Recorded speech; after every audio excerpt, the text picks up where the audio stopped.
today. Let's continue our lesson. Құрметті оқушылар, қалдарыңыз қалай? Сабағымызды жалғастырайық. Біздер бүгін 8-ші модульдің 4-ші сабағындамыз. Біздер 4-ші сабақта бүгін present simple'дың арнайы сұрақтарын қойып үйренеміз.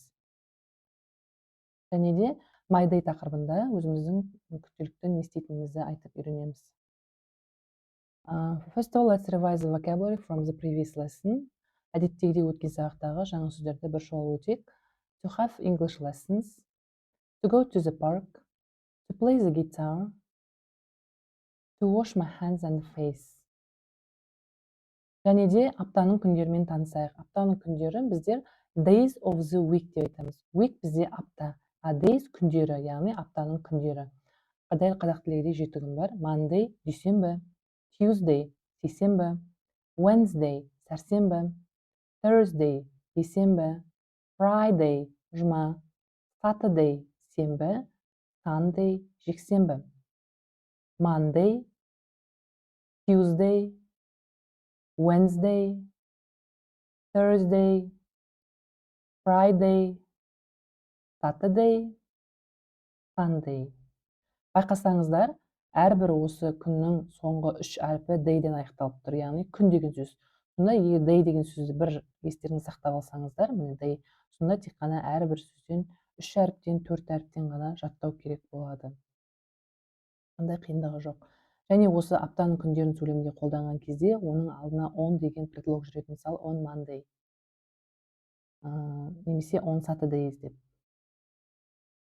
Енді сұрақтар қалай жасаймыз? Сұрақтар жасау үшін сөйлемде орналасу тәртібіне мән беріңіздер.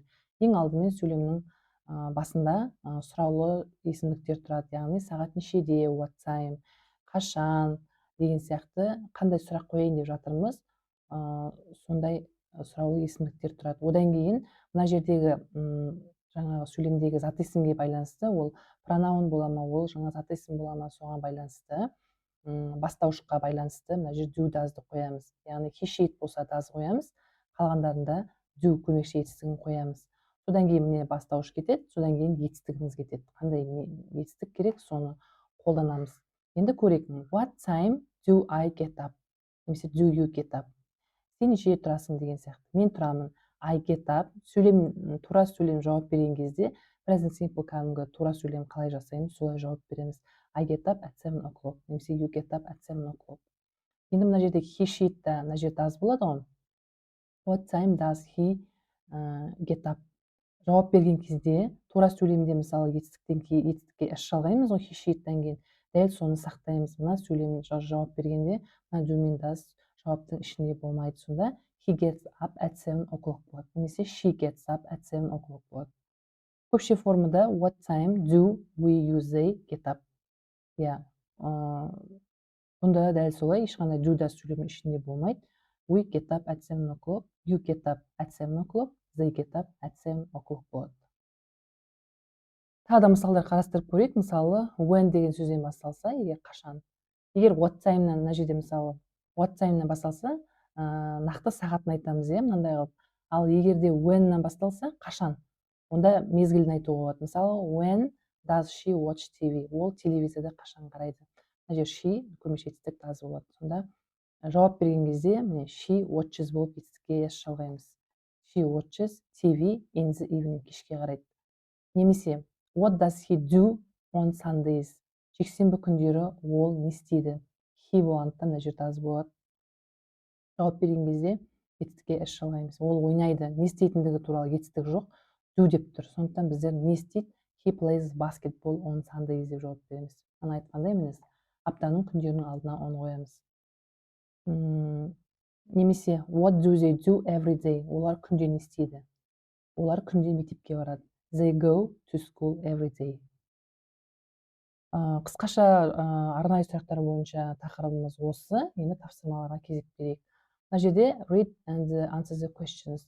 Сұрақтарды оқып, оларға жауап береміз. Мысалы, what does Tom do? Мына жерде бастауыш әрдайым жаңағы жүктеу есімдіктермен келмеуі мүмкін. Мен, сен деп. Мысалы, he-дің орнына Tom келіп тұр мына жерде. What does болып тұрған сол үшін Tom he-дің орнында тұр. Сонда бізде does болады. What does Tom do in the evening? Том кешке не істейді дейді.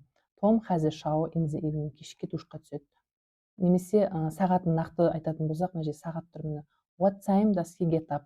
Ол сағат нешеде тұрады? Ол сағат мысалы 9-да тұрады екен. He gets up, сағаттың алдына at қоямыз, at 9 o'clock деп жазамыз. Немесе мысалы what time does he go to bed? Сағат нешеде төсекке барады? Соған жауап береміз. Келесі when тоже сағаты жоқ, in the evening деп жауап береміз. When does she do her homework? Үй тапсырмаларын қашан орындайды дейді. Осы сұрақтарға жауап бересіздер. Келесі fill in the blanks дейді. Мына жерде барлық етістіктер берілген. Міне brush, тазалау, wash, do, have, begin, have, help, listen, do, have, watch, go. Тек мына жерде мағыналарына қарай. Осы my day деген менің күнім деген тақырып қой манағы. Соған байланысты мына Айшаның күні туралы барлығы жазылып тұр, тек етістіктерді қойып шығасыздар. My name is Aisha. I usually get up at 7 o'clock in the morning. I always тісімді жуамын, brush my teeth, wash my hands and the face. Бетімді, қолымды жуамын дейді. Then do morning exercise, жаттығуларымды жасаймын деген сияқты. Осы күні бойы таңертеңнен кешке дейін не істейді? Барлығы жазылып тұр. Осы жаттығуды орындайсыздар. Task 3, answer the questions. Енді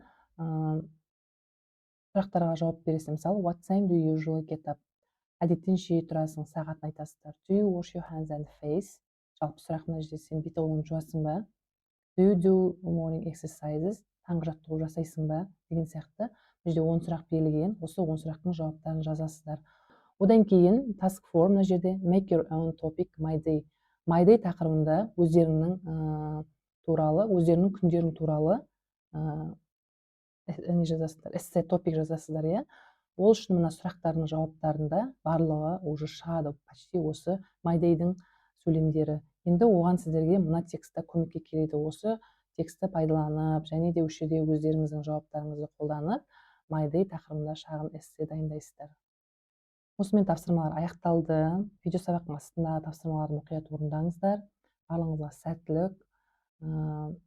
See you next lesson. Goodbye. Келесі сабақта кездескенше сау болыңыздар.